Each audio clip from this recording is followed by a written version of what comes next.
really have to try and push past that mental blockage of everything telling you not to go out there. And when you do that, when you push past that fear, you get to a sense of flow state where everything else drops away, and the only thing that matters is what you're doing right now. And I think that's what really pushed me into highlining.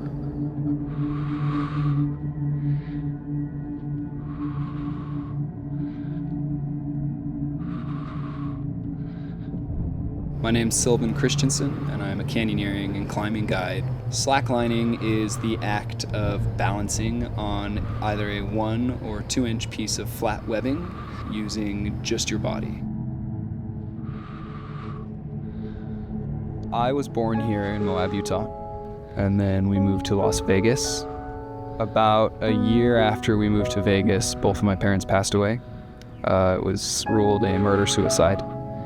My dad got into an accident while he was doing construction work here in Moab before we moved to Vegas, and he had a back injury, and it caused him to become addicted to opioids. And I think he just had enough. My mom called me in one day, told me to grab my sister, go down to my grandparents that lived right down the street, and they apparently had a bit of an incident.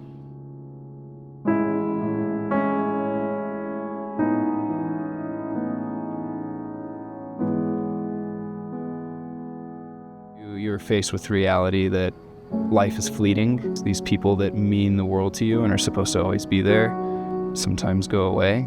And I think that pushed me in the direction of make the most out of life, push yourself, see what you're capable of, see what you can do. I was looking for a passion, something that was going to drive me, something that would feed my soul, something to excite me. This slack life, as we call it, called to me very strongly. You sort of go from normal everyday life into this state of high alertness, high emotions.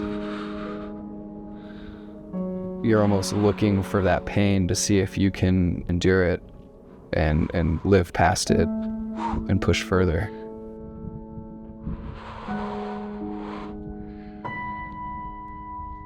You are sort of exposed out there, but the fact that you can calm that voice down in your mind and push yourself to do it anyways is very empowering, and it keeps you coming back.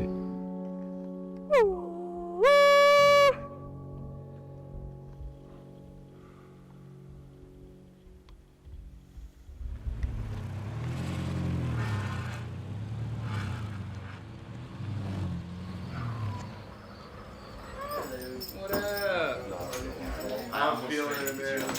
Really lay down.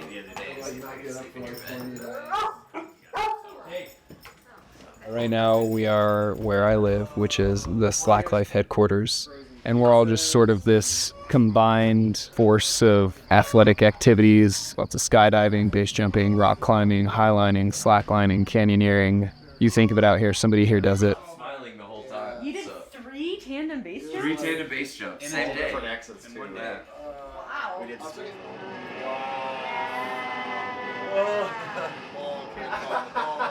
Watch this. How steep I go. Past the flag, look where I land. I went from the yellow flag to past the rainbow flag, about this high off the ground. Nice. It was definitely the craziest move I've ever done. We have like our little slackline family, and together we just do projects. And now it's just everything's exploded in every direction. So this house has become like a community location. So a lot of things happen from this spot. So that's why we've got the little packing loft here. Sometimes it's very inspiring because I will have had a long day, and then he'll come back and be like, hey, we got to rack for the next mission. I'll be like, oh gosh. But it keeps us both on our toes. So I got a full day tomorrow. that's the whole thing. I got a full day tomorrow too.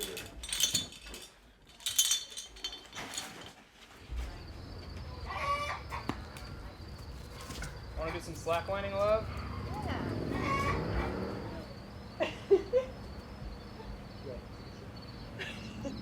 Nice, baby. Lots of slack lines. Got a couple tight line, As you can see, we've got chickens. It's egg laying time. They're singing the egg song. We've got a little bit of a midline, which is a slack line up in the tree. Get some exposure training before you go out to the cliffs. Slacklining's actually been around since the 60s. Climbers in Yosemite started stringing webbing up between trees as part of their off-time activity to help with their balance and help with their mental state, and it has since evolved into sort of its own sport.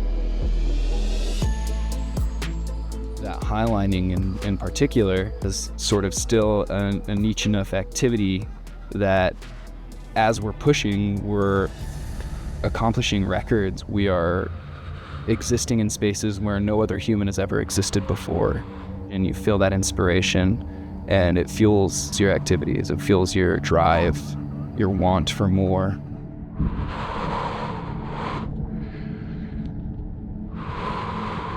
The things we are doing are inherently dangerous. There are risks. If you mess up in one area, in one simple knot, didn't lock your carabiner, one simple task, if you mess that up, it could cost you your life. Yeah.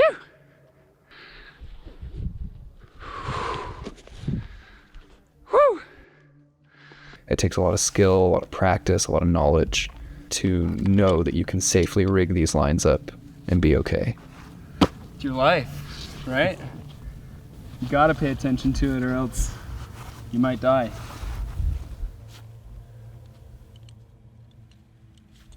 Beautiful.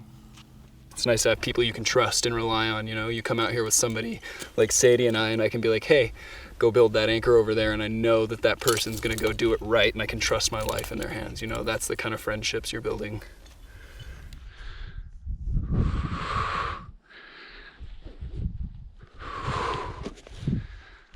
Whew! Yeah!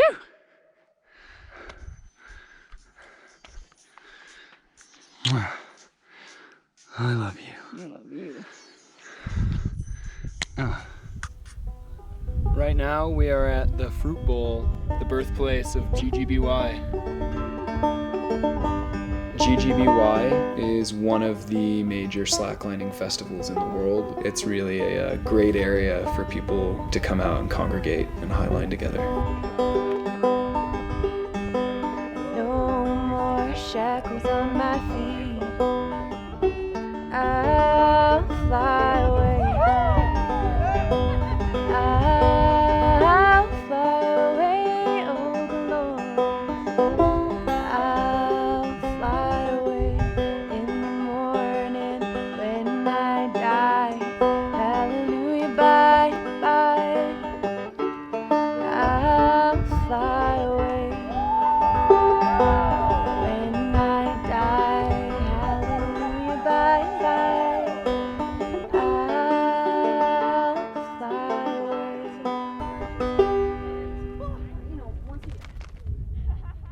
I don't think I've really experienced something like this in my life. It's in the middle of nowhere. Like, we're out here, no cell phone coverage, you know, hundreds of people camping, you had to hike to the area, but you're really out, you know, kind of just removed from society, which can be great to kind of sit back and relax and really just reflect on, you know, life and what you're looking to do and what you've done in the past.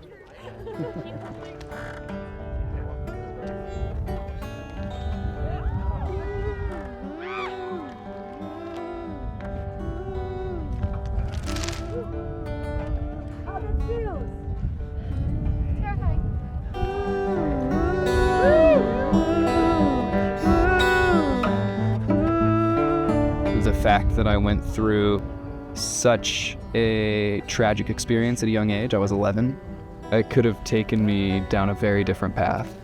I could have let that hate build up, and you know, I could have ended up in a similar situation, addicted to drugs. But getting into the slack life, I think, really changed my life.